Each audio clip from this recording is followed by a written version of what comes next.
I'm about to put y'all on game. It don't matter if you're thinking about becoming a model or even if you're a newly signed model. These are 5 unspoken rules that you need to know about. These are going to be extremely important for building a good reputation, not only with your agents and your agency, but just with your clients. If you are a freelance model, you know, freelancing, you want to get as much work as possible, more money, you feel me? With these 5 rules, they're not in any particular order, but I'm gonna start off with number 1 probably being an overall most important, and then number 5 being one that you probably haven't thought about. Starting off with rule number 1.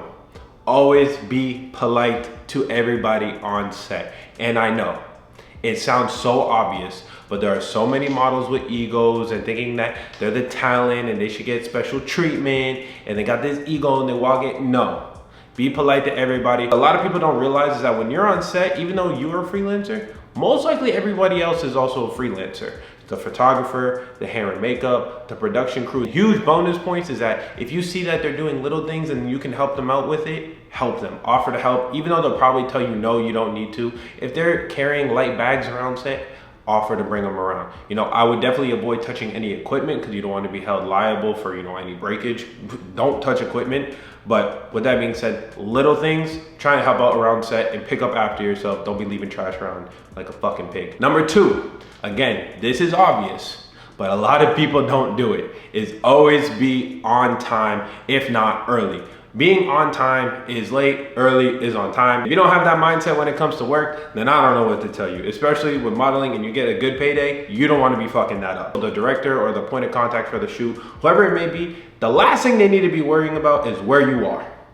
So be early. When you're early, they probably will rock with you even more and have you back again because they know that they don't need to worry about you. Less stressful, you feel me? When you're not stressful and you're easy to work with, they're gonna have you back. Personal example is that I was working with the jewelry brand and it was actually my first time working with them. I showed up 15 minutes early to set and I was the first model there and they were like, oh my God, like you're here. And I was like, the fuck? Like, of course I'm here. They were like, I don't know what it is. Like every model is always so late. Like, I'm so happy that you're here. Can we go through your stuff that you brought? Like we can get ahead of schedule. And I'm like, yeah, that's the whole point of showing up early. Do things that help you stand out amongst the others. And trust me, showing up on time, as much as it's so simple and straightforward, not a lot of people can do it. Number 3 is having great communication skills. And I mean that in the sense of when you're talking to your agent or when you're talking to the point of contact. If an agent is messaging you for your sizes, your availability, can you make a certain call time or can you make this set time? Respond to them as fast as possible. Don't think you're a celebrity.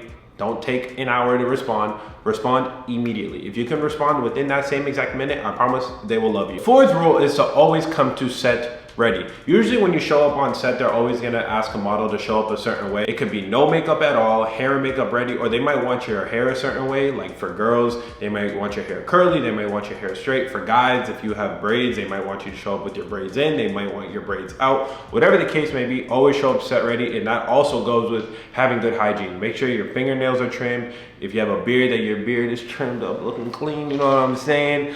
They don't want to be on set worrying about like you looking scruffy or like you fucking smell. Like put on some deodorant, hopefully before you go in. Really, you should probably shower, you feel me? But at the bare minimum, at least throw some deodorant and some cologne on. Number 5. This is one that I know most of y'all have probably never thought about, and I only learned about this through experience. When you are on set for a brand, do not ever show up in a competing brand's attire or even discuss said competing brand. I know it's so simple. I'm gonna give y'all a prime example. One time I was shooting for Reebok and one of the other models showed up in all Nike. Like, wow, my goodness gracious. Even if it's your socks, make sure you get non-branded socks. Target is always a hit. Never show up in a competing brand's attire or even discuss competing brands. I always like to show up on set as a blank canvas. You will probably not see any logos on me. Even right now, you see no logos on me. And you know what? On top of that, I'm even gonna give y'all a bonus. Number 6, if you're shooting for a brand that you like, for example, let's just keep the Reebok example going. I'm gonna show up to the Reebok shoot wearing some motherfucking Reeboks. I promise you, as soon as you walk in, they're gonna be like, I like your fucking kicks. I like your shoes, bro. You look fly. Oh, word? Yeah, you know, I rock with these. I wear these all the time. Gas it. You could have bought them just for that fucking show. Don't matter. Wear them. Rock them. Own that shit. Because then you know what? They're going to say like, wow, he really rocks with our brand. Like, we like him. Let's have him back. I don't show any favoritism when it comes to modeling. Obviously, on my day-to-day, I prefer certain brands over others. But hey, whoever writing me that check, I'm game. You feel me? Let's make this shit happen. You know, I always try to stand out and build a good reputation for myself, especially when you're just starting out. And you know, I'm new to Miami, so even though I've been modeling for a while in Miami, it's really only been a short amount of time. And if you feel like you learned something from this video or you rocking with your boy, you feel me? I'd really appreciate a like, subscribe for future content. I'm definitely gonna try and, you know, keep it modeling based, but you know, fitness, lifestyle, all that good, healthy life productivity shit. You know, that's what I'm here to do. So thank you so much for watching. I don't know what videos are up on the screen right now, but if you rock with me, click one of them. And until next time, I'll catch y'all later.